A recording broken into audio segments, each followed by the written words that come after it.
Hey, good day crew, and welcome to another segment of this video. In this segment I'm going to talk about the rod and reel combination I use, the line I use, and how I set up the Sabiki rig on the line. Also how I store it on the rod so that it doesn't hook anyone when you're moving around the boat. I've got a Sabiki rig here to put on just for demonstration purposes. And normally I use coast block swivels on the end of my line. But in this case, I've just got one of these cheap snap block swivels on there. Anything's fine for a Sabiki rig. There's not that much pressure on it, so any form of snap swivel is fine. The Sabiki rig comes packed on a card with everything separated out, so you can get it out without getting it tangled. Normally on the back of the card, you'll find a swivel for putting on your line and a snap block swivel for attaching a sinker. When you're putting it on, take the swivel out and put it on your snap block and leave the rest of it in the bag. Well, once that's on, keep your fingers clear. Okay. Pull that out. Don't throw your bag in the water, make sure it goes in your rubbish bin. And then you're starting to unravel it. As you can see, oops, a daisy, get that up there.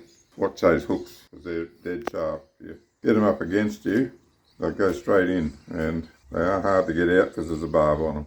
They pull it out that end at the bottom, and all you got to do is unhook those hooks like that, and the bottom will just, also did it on one that played up, and the hook went back in. Okay, the bottom will just pull out. Once your hook's out, the bottom just comes out nice and easy. So hook out again, comes out of the bottom, and there we are, all out without a tangle. It's just a matter of knowing how it fits into these cards. They all come out the same way. Now, we've just got to put a sinker on this and then pack it away. Right, you can use a teardrop sinker if you want to. I just use a normal ball sinker. That size is plenty for in the bay. You go up to 2 ounces if you're offshore, but that's plenty, maybe even a little bit smaller sometimes. Just depends on how much current there is. You don't want anything too heavy, because if you jig too hard on it and it bounces too much, it gets all tangled. You see some blokes, when they're new to using a Sabiki, get a little bit enthusiastic about it, and they jig too hard and they end up with a tangle. And once a Sabiki gets tangled, there's really no option but to cut it off, because you're not going to fix it. Right, that's got that clipped in.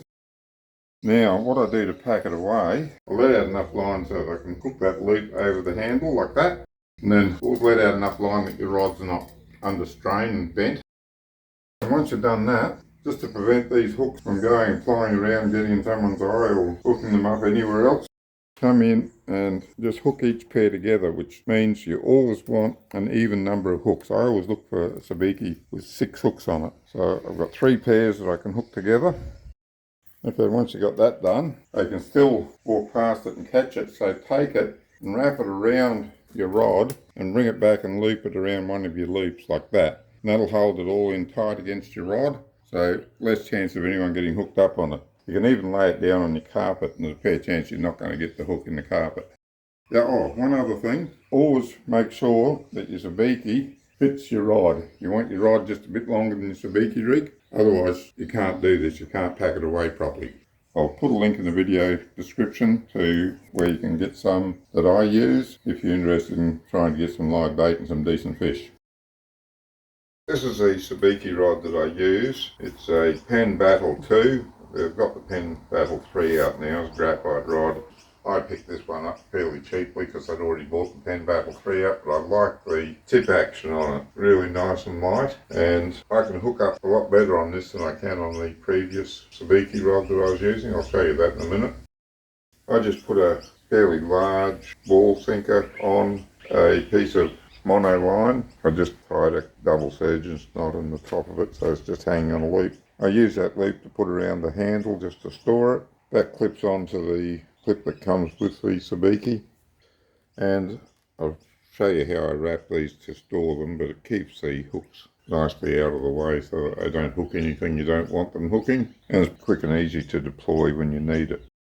As for reel, this is the Penn Battle 2 reel, came with the rod. It was a package deal. It works really well. It's just spooled with some 8-pound braid. But it's a multicoloured braid, so it's a depth finder braid. Helps me drop that sabiki right down into the zone where the fish are holding. Just count the number of colours as I go down and know exactly how deep I am. So that's the one I use now, and as I say, it's perfect. I like the action on it. It's just right for gently dropping the sabiki up and down to get the fish to bite. If you do it too vigorously, these hooks get tangled and just doesn't work. And I've seen a couple of blokes that have jigged the sabiki so vigorously that they've pulled it up. The sabiki rig has been in such a tangle that there was no alternative. Just cut it off, throw it in the rubbish and get a new one. You don't need to do it very vigorously. It's just gentle up and down is all I use, and they jump on the hooks. And this is the one I used to use. It's a purpose-built sabiki rod. It's got the hollow core down there, so your line goes down the centre of it. The idea is that your hooks are well protected and they can't hook into anything. But while it has got a bit of bend in it, I just found the action didn't work for me. It's just too stiff, and I didn't catch nearly as many bait fish on this rod as I do on the Penn Battle. So you need to pick a rod that works for you. Just going back to the Penn rod for a second, because I didn't mention the specifications for it. It is a medium to extra fast rod, 7 foot long, and for 10 to 30 pound braid. Well, I've got 8 pound braid on it and it's working fine. It's perfect for me. Anyway, that's it. I'll put a link in the video description if you're interested in buying anything exactly like this or as close to it as you can get. There'll be a link in the video description to do that. Now, getting a rod that works for you is very important. If you've got a rod to try, then by all means put a sabiki on it and try it and see how that works for you. If you haven't got a spare rod to try it with, I'd suggest starting with the Penn Battle and seeing how it goes, because it makes a decent rod no matter what you use it for. But I find that the Penn Battle with the 8 pound line just suits the style of sabiki jigging that I do.